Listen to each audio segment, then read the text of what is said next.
kehendak Allah itu tidak seperti kita membaca koran begitu, langsung ada judulnya, tapi lewat panggilan hidup ya, lewat yang peristiwa hidup yang kita jalani sehari-hari. Disitulah kita bisa semakin mengenali kehendak Allah. Kalau kita menjadi semakin mengenal Dia, semakin mendekat kepada Dia, semakin membaik relasinya dengan Tuhan, berarti kita sedang ada di jalan yang benar gitu. Kalau dari hari ke hari kita semakin mencintai Tuhan, kita juga semakin berusaha untuk menyenangkan Tuhan, juga berusaha untuk berbuat lebih baik dan lebih baik lagi, yaitu udah benar. Dan kehendak Allah itu buat kita kan satu panggilan hidup nih ya. Kita udah memilih, misalnya sebagai orang tua, kita udah melaksanakan kewajiban kita. Sekarang anak kita udah besar semua. Lalu apa yang aku harus lakukan? Apakah aku jaga cucu ataukah aku pelayanan gitu? Nah itu kan kita milih lagi. Jadi perjalanan itu menuntut kita untuk terus-menerus mencari, mengenali lagi apa yang menjadi kehendakmu Tuhan untuk aku saat ini. Jadi yang lalu sudah lewat kan, sekarang apa lagi Tuhan? Jadi artinya kita dari hari ke hari juga terus harus berelasi dengan Tuhan, supaya kita tahu saat ini, saat ke depan Tuhan mau aku menjalani yang mana. Jadi Ibu, ketika ada kerelaan, kepasrahan untuk mengikuti kehendak Tuhan, percayalah Ibu, Tuhan sedang menuntun Ibu melalui jalan-jalan yang Tuhan kehendaki. Ya memang kita nggak pernah jelas kok. Yang penting berbuat baik sesuai panggilan hidup, tidak melawan kitab suci. Kita juga merasa ada senang, ada semangat, tapi kadang-kadang masih ada naik turun, itu nggak apa-apa. Seperti kita semua itu menjalani panggilan kita itu pasti juga ada kesukaran ya. Saya juga misalnya ngajar sekarang ini, saya sebelumnya juga ya ada takutnya, ya ada capeknya, ya ada berjuangnya, harus belajar, berdoa lebih banyak. Tapi saya ada semangat untuk melakukan itu. Jadi saya meyakini, oh ya Tuhan, di sini Engkau memanggil aku, memberi aku kesempatan, ya aku jalani gitu. Kalau memang ada hal-hal yang seperti itu, misalnya keluarga kita minta doa atau apa, ya kita doakan, dan tetap minta apa yang terbaik untuk anak-anak kita, untuk keluarga kita. Dan percayalah bahwa memang yang setelah kita doa, ya Tuhan dengar gitu.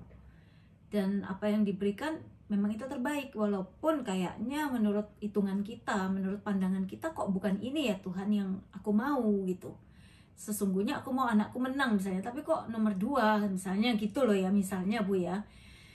Saya pengennya rumah yang gede lah, kok rumahnya kecil gitu kan misalnya.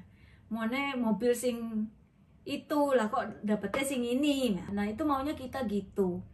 Tapi ya kan kita, karena kita orang beriman, kita terus berdoa supaya Tuhan beri aku yang terbaik menurutmu.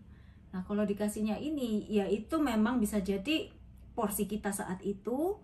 Bisa jadi kita masih harus berjuang lebih keras supaya kita mendapatkan hasil yang lebih baik. Bisa jadi ya, karena memang beda ya. Kalau Tuhan mau ngasih kita misalnya anak kita juara, ya pasti anak kita harus belajar kan lebih kuat gitu. Kita pengen rumah lebih gede, ya kita harus tekun bekerja kan, seperti itu. Jadi diberi kesehatan, diberi semangat, diberi suami yang sehat, itu kan sarana semua untuk kita bisa mendapatkan hasil lebih baik kan, seperti itu ya. Jawaban Tuhan kan lewat hal-hal tersebut, lewat kesehatan, lewat kerukunan. Kalau tengkar terus ya nggak bisa cari duit kan. Terus dikasih hati yang ikhlas, damai, apapun diterima, suaminya bawa pulang uang berapapun bersyukur. Nah lama-lama suaminya kan ya tambah seneng, tambah giat. Nah, kalau dikasih segini mencucu aja ya wes, lain kali tak kurangi aja, yang percuma dikei yake ya mencucu, kei siti aja gitu. Tapi nek kita bersyukur lah, dia kan seneng. Nah hal-hal seperti itu, diberi hati yang lebih bersyukur, bersabar. Nah itu sarana supaya apa yang baik-baik itu juga menjadi kenyataan buat hidup kita ya. Jadi cara Tuhan itu lewat macam-macam ini mendidik kita itu dengan membentuk karakter. Nah, jadi karakter kita memang harus diubah supaya kita bisa menerima berkat-berkat dan janji-janji Tuhan itu.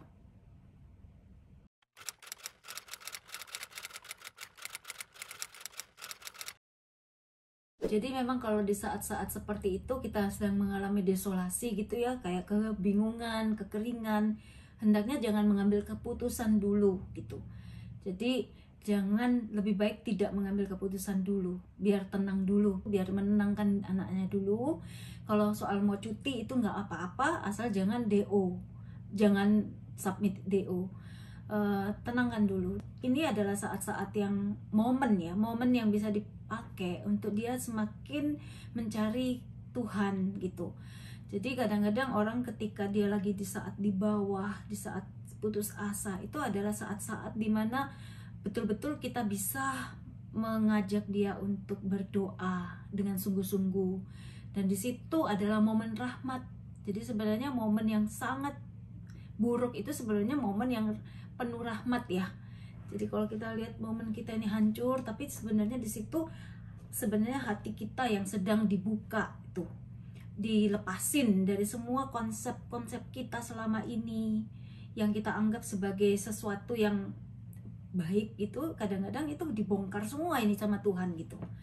Nah, disitulah kita bisa menemukan Tuhan lebih dalam lagi.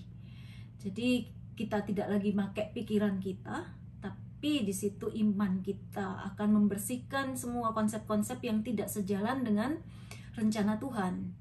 Karena pikiran kita ini terbatas, Bu. Kita nggak mampu untuk memahami semua rencana Tuhan. Jadi kadang-kadang konsep kita yang kecil dan yang menghambat ini untuk melihat rencana Tuhan yang besar itu harus dibersihkan dulu dengan iman.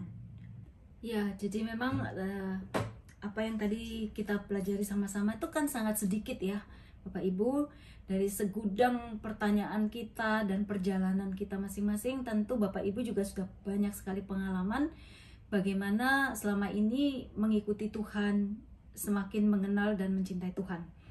Nah, kalau memang Bapak Ibu lebih ada hal yang lebih perlu didalami, coba baca buku-buku khususnya yang dari Ignatian ya, tentang discernment, mengenali kehendak Tuhan. Jadi itu lebih dalam lagi, bagaimana kita mengenali cara kerja roh jahat dan roh baik ya, supaya dalam masalah-masalah yang lebih dalam, lebih urgent, kita itu benar-benar mengerti bagaimana Tuhan menyatakan kehendaknya menuntun kita. Jadi Bapak Ibu jangan puas dengan apa yang sudah kita pelajari malam ini, tetap harus memperkaya diri dengan banyak buku, baca, referensi, mendengarkan, dan khususnya membaca sabda Tuhan setiap hari. Itu adalah salah satu cara yang paling baik untuk kita semakin dekat dengan Tuhan. Jadi kalau kita sudah dekat sama Tuhan, ya mau nggak mau kita semakin kenal Dia, itu aja. Jadi terima kasih, selamat malam.